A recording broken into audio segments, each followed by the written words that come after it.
Subscribe now and press the bell icon. Never miss an update.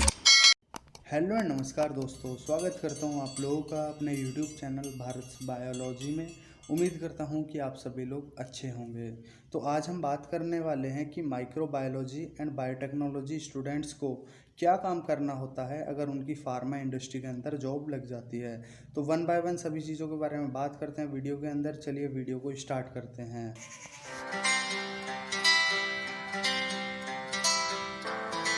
तो सबसे पहले जानते हैं कि फार्मा इंडस्ट्री क्या होती है। फार्मा हमारी एक ऐसी इंडस्ट्री होती है जहां पर हमारे मेडिसिन्स बनाए जाते हैं।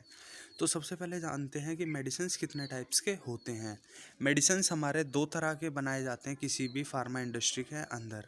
जो हमारे पहले मेडिसिन होते हैं वो होते हैं स्टेराइल मेडिसिन एंड सेकेंड होते हैं non sterile medicine. Sterile medicines हमारी वह मेडिसिन होती हैं जो हमारे ब्लड के डायरेक्ट कॉन्टैक्ट में जाती हैं, जैसे हमारे vials and injections. Sterile medicines का प्रोडक्शन एकदम स्टेरलाइज एनवायरनमेंट में किया जाता है, जहाँ पर किसी भी प्रकार का कोई भी माइक्रोबियल कंटामिनेशन ना हो।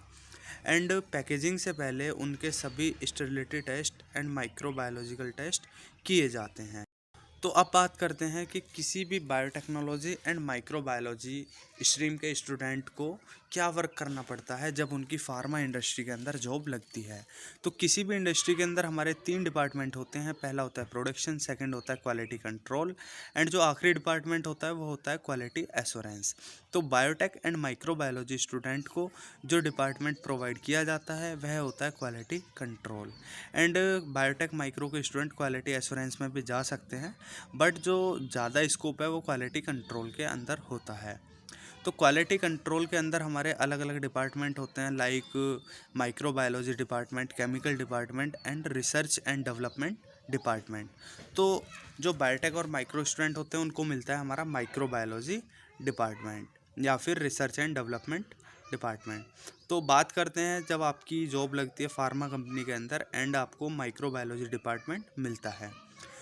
तो माइक्रोबायोलॉजी डिपार्टमेंट के अंदर आपको डिफरेंट टाइप के टेस्ट परफॉर्म करने होते हैं, जैसे environment monitoring, bioburden test, bacterial endotoxin test and microbial limit test.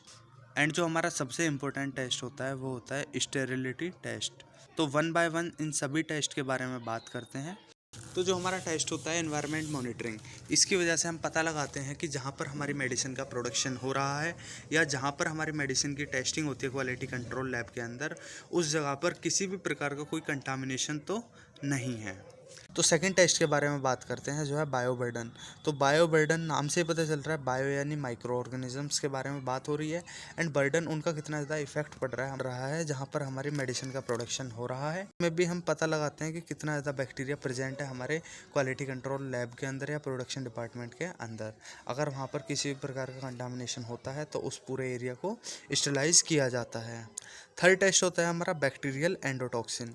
ये काफ़ी इंपॉर्टेंट टेस्ट होता है किसी भी मेडिसिन के लिए, क्योंकि अगर हम इस टेस्ट को परफॉर्म नहीं करेंगे तो जो हमारे ग्राम नेगेटिव बैक्टीरिया होते हैं वो एंडोटॉक्सिन रिलीज करते हैं। अगर कोई भी मेडिसिन हमारा ग्राम नेगेटिव बैक्टीरिया से कंटामिनेट हो जाता है एंड उस मेडिसिन को कोई इंसान कंज्यूम कर लेता है तो उसकी मौत भी हो सकती है, क्योंकि उसके अंदर ग्राम नेगेटिव बैक्टीरिया है जो एंडोटॉक्सिन रिलीज करता है। तो जो हमारा फोर्थ टेस्ट होता है वो होता है माइक्रोबियल लिमिट टेस्ट। इस टेस्ट के बारे में बताने से पहले आपको बताना चाहूँगा मैं इंडियन स्टैंडर्ड के बारे में। हमारे इंडियन स्टैंडर्ड हर इंडस्ट्री के लिए अलग अलग होते हैं। जैसे फूड इंडस्ट्री के लिए अलग स्टैंडर्ड होते हैं, फार्मा के लिए अलग होते हैं एंड फार्मास्यूटिकल के लिए अलग। तो फार्मा इंडस्ट्री के लिए भी हमारे इंडियन स्टैंडर्ड होते हैं और इन स्टैंडर्ड्स के अंदर एक लिमिट फिक्स की जाती है किसी भी माइक्रो ऑर्गेनिज्म की, कि किस प्रोडक्ट के अंदर कितनी अमाउंट के अंदर माइक्रो ऑर्गेनिज्म अगर प्रेजेंट रहता है तो उससे किसी भी इंसान को इफ़ेक्ट नहीं पड़ेगा। तो उन्हीं लिमिट्स को चेक करने के लिए हम माइक्रोबियल लिमिट टेस्ट परफॉर्म करते हैं अपनी मेडिसिन का। अब जो हमारा आखिरी टेस्ट है और सबसे ज़्यादा इम्पोर्टेंट है वो है स्टेरिलिटी टेस्ट। स्टेरिलिटी टेस्ट के अंदर हम पता करते हैं कि हमारा जो प्रोडक्ट है या जो हमारी मेडिसिन है वो स्टेरिलाइज है या नहीं है, उसके अंदर किसी प्रकार का कोई कंटामिनेशन तो नहीं है। तो इसीलिए हमको ये टेस्ट परफॉर्म करने होते हैं कि किसी भी मेडिसिन के अंदर किसी भी प्रकार का कोई कंटामिनेशन तो नहीं है जिससे किसी भी इंसान को जान को खतरा हो। तो ये सभी हमारे अलग अलग टेस्ट थे जो आपको क्वालिटी कंट्रोल लैब के अंदर परफॉर्म करने होते हैं। लेकिन आपको मीडिया प्रिपरेशन की भी अच्छी नॉलेज होनी चाहिए, क्योंकि अगर आप किसी भी इंडस्ट्री के अंदर जाते हैं, चाहे वो फार्मा हो, फूड हो, किसी भी इंडस्ट्री के अंदर जाते हैं, तो जितने भी आप टेस्ट परफॉर्म करोगे तो उन सभी टेस्ट के लिए आपको मीडिया की ज़रूरत होती है, क्योंकि जितने भी टेस्ट होते हैं हर टेस्ट के लिए आपको अलग तरह का मीडिया प्रिपेयर करना होता है। तो आपको ये पता होना चाहिए कि अगर आप इस इंडस्ट्री के अंदर जाना चाहते हैं तो आपको सभी प्रकार के मीडिया बनाने आने चाहिए, और आपको ये भी नॉलेज होनी चाहिए कि किस टेस्ट के लिए आपको किस मीडिया को प्रिपेयर करना है। तो आपको मीडिया बनाने के अलावा जितने भी इंस्ट्रूमेंट प्रेजेंट होते हैं हमारी क्वालिटी कंट्रोल लैब के अंदर, उनकी भी काफ़ी अच्छी नॉलेज होनी चाहिए। तो मैं आपको कुछ इंस्ट्रूमेंट के नाम बताने वाला हूँ, जैसे हमारा वेइंग मशीन हो गया, ऑटोक्लेव हो गया, एंड हमारा बायो सेफ्टी चैम्बर हो गया, लेमिनार एयर फ्लो हो गया, इंक्यूबेटर हो गया, बीओडी हो गया। ये सभी हमारे अलग अलग इंस्ट्रूमेंट हैं। इस वीडियो के अंदर मैंने आपको समझाया, अगर आप बायोटेक्नोलॉजी या माइक्रोबायोलॉजी के स्टूडेंट हैं और आप फार्मा इंडस्ट्री के अंदर जॉब करना चाहते हैं तो आपको क्या क्या नॉलेज होनी चाहिए। अगर आपको इस वीडियो से कुछ भी नॉलेज मिलती है तो प्लीज़ वीडियो को लाइक एंड शेयर ज़रूर करें, एंड हमारे चैनल को सब्सक्राइब करें। इस चैनल पर मैं ऐसे ही इन्फॉर्मेटिव वीडियोज़ लाता रहता हूँ।